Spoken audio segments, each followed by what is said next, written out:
So the next community board, Waihoro, Spreydon-Cashmere.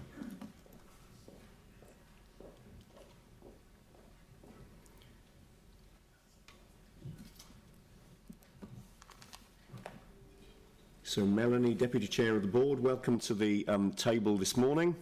Looking forward to hearing what you've got to tell us about the work of your board.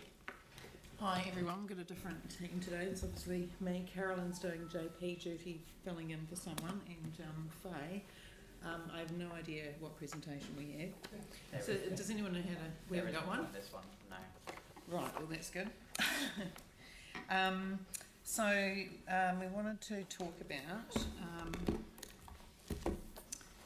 first thing was age-friendly Spreydon-Cashmere. So as part of our community board plan, we agreed to do an age-friendly kind of initiative within Spreydon-Cashmere. So we've had a steering group that has been working away for about probably 6 months. Lee Sampson and Helene Mountain were part of that, two of our community board members. And then yesterday we had the launch of sort of the forum at the Older Adults Network meeting that we normally have every 6 weeks. So there was a really large attendance from lots of older adults and a few people my age, which was mainly staff and myself, it was really good. We had some workshops, there were some presentations, and basically what's coming out of that is they're asking for nominations for a working party that will come up with ideas and work with the community to come up with different things that we can do to make ageing in Spreydon-Cashmere a good thing. And it's an initiative that is the first one in Christchurch, and there's lots of them across the country. Did she say 600, I think? So if it's sort of a pilot, I guess, in Christchurch, but we're looking forward to seeing how that runs. We haven't got any photos, but we might do next time. Maybe. What do we have next? The second thing I've got is the Addington book launch. So I don't know if you know the history of it, but this is the book that has just been launched. It's called Local Lives, A History of Addington. I know that Sally's got a copy of it as well, because obviously Addington spans both our board areas. But it's something that was started 14 years ago when the Addington Neighbourhood Association decided that they should have a history written down because, well, I was told at this launch that because Fendleton had one, so why can't they? So they did it, and they said it was going to take it took a lot longer than what they expected for John Wilson to write it, but it's a very, very beautiful book, as you can see, filled with pictures all the way through it, and it's a really rich history. Spreydon Heathcote Community Board's mentioned a lot, Phil's photos in it, yeah, I'd really recommend it. It's going to go into the libraries, but it's only about probably $50 now. It was $40. It's only $50. If you want to get one, I really would recommend getting one. And it says lots of things in here, and it does have a mention, I won't read it out, but it does mention about the worries about 4-laning down Lincoln Road. So page 275 if anyone wants to have a look. Because I just saw it before. If anyone wants to have a look, do you want to have a look? Or I'll have a look later. But we should definitely get a copy. What was next? Canterbury Resettlement Services. So Carolyn organised a meeting for our board to go to visit them. They're based in Addington. She used to be on their board as well. They've been around for 30 years, and we were there for well over an hour meeting with them. Basically what they do is they help refugees resettle in Christchurch, basically. And they have they work with obviously lots of diverse communities, and they have lots of, a lot of their staff are from different communities as well. Like we met people that have been in refugee camps for, I can't remember, like 20 years, that kind of thing, and have finally made it to New Zealand, and of course we're offering to help other people who are coming to New Zealand as well. So, and Shirley Wright is the manager, I think, of that. So, anyway, it was a really good experience, and we learned quite a lot. So, mention that. And The last thing I wanted to mention was about how we gave, from our annual plan last year, we gave $45,000, which was a huge amount, to the predator-free Port Hills, which is partly umbrellaed under, I guess, the pest-free Banks Peninsula that Pam was talking about. I guess I've got a conflict of interest because I'm on the it's part of the Summit Road Society, it's sort of within that, and I'm on the steering group for that as well. But I wasn't part of the decision making. But anyhow, there will be photos coming.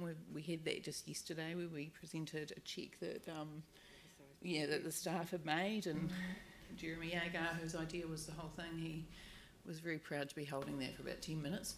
So we'll show you photos of that next time, but we're very, very pleased to be working as a board project with them to be working towards. So what it is, does anyone know what Predator-Free Port Hills is? So it's a backyard trapping project. So they've already got, I can't remember how many coordinators, but they've got coordinators basically in every single suburb across the entire Port Hills, including going around into Governor's Bay.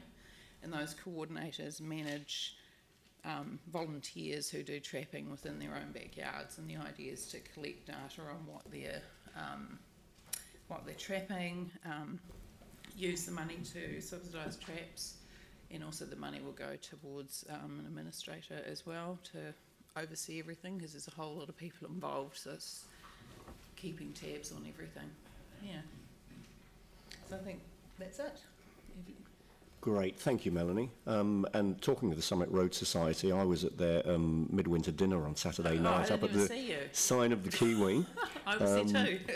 And right on the border of Banks Peninsula and Cashmere, of course. But yeah, that was a good opportunity to hear about some of the amazing work that the Summit Road Society have been doing. Yes, so Jeremy said when he gave his presentation, they were blown away when they had the phone call from our governance manager. He thought there was a couple too many zeros on that amount, so he's over the moon, basically. Excellent. No, that's a really good outcome. Fantastic. So we do have some time for questions. If there are any questions for Melanie, Vicky. Thank you for that. Just the Canterbury Resettlement Group that you met with, have they asked for refugees to be now resettled into Canterbury, or should we be doing that as council? I don't know the answer to that. I'm just wondering, would it be sensible if we asked for, because we haven't had resettlement into Christchurch for 7 years. Yeah. I think we probably would agree that we're ready for it, and would love to have it coming back into Christchurch. I'm just not sure what committee we should ask to do a report on it. Now, my understanding is that the Mayor wrote a letter to the Minister some time ago, so it may be good to get an update on what the result was from that. I think it'd be and great. then once we've found that out, maybe there's something that could be referred to Phil's committee, I imagine it would be. Gary just said to me Claire Phillips is working on it and she could report back. Oh, great. Yeah. And Faye said she'll do some work around it too. All right, well, maybe we can get an update on what the outcome from the letter was and the work that Claire's doing. If there's something that needs to come to a committee, then we could certainly look at that. I mean, maybe it's worth finding out what the result of the work that Claire's doing would be and where that would land with governors and which committee it would best come to. Yeah, great, thank you. Phil, your question. More just a comment in relation to commend the board really for the age-friendly project, Melanie. It's very timely. I'm glad it's a pilot, and it'll be interesting to see the outcomes of that. But what I'm just wondering might be useful for the project too is that certainly we've seen data indicating population projections, not just the baby boomers, but in fact the increasingly ageing population, and just how all that is managed, but particularly for when people, for example, a large number are going to be on low incomes and need single accommodation, and just how we manage that in terms of, for example, social housing. So I'm just wondering if somehow we can make sure that those stats, which have come to some of the committees anyway, that we make sure the board get those too. Lane gave a very good presentation with lots of numbers in it, talking about percentages of people over 65 going from 10% to 29, I think, by 2038. Yeah. And Lee talked about housing too. Great. Yeah. So like you've got that data? I definitely agree. Yeah. Right. Thanks, Melanie. Great, thank you. Jimmy. My question is the same as the Vicky, because while regarding to the Canterbury Resettlement Service, a moment of the multicultural subcommittee, we responsible for this issue. We also engage with the Sherry Wright and also the staff presented to us, how the council can working together with the key stakeholders and the wider community, to make this happen more smoothly successful. Just want to know, because Vicky mentioned. Yeah. Thank you. Great, thank you, Jimmy. And finally, I'll come to Tim. Thank you. I just guess following on from the age-friendly side of things, I think we've got to look at our venues, and Phil's leading on a request that we had from a resident with regards to the disability parking at South Library, where people who are fit as fiddles park in there and then bugger off, and we are limited to what we can do. So I think that we've got to look at our facilities, and Phil and I talked about how we can talk to libraries about expanding the number of disability parks, because the polite number is no longer the required number. It's actually bigger than that, and also enforcing. It's been suggested that maybe blue parks will deter people more.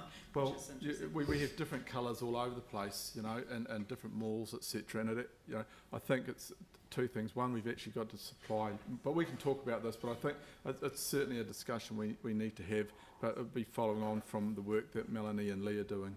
Thank you. Yeah, there are two conversations that need to be continued, and I think the two of those, one of which is the enforcement of use of disability parks at council facilities, and using this as an example, and the other of which is the ongoing issue of the blue disability car parks, and that's a discussion that we've had a number of times before, and it'll be good to pick that up again as well. All right, so that's all the time that we've got for questions for your board, but Melanie, thanks very much indeed for the presentation. Phil, you're happy to move this. Tim, I'm assuming you're happy to second. That's all time we've got for questions for this board. So I'll put the motion. All those in favour, please say aye. Against? That's carried. Thank you.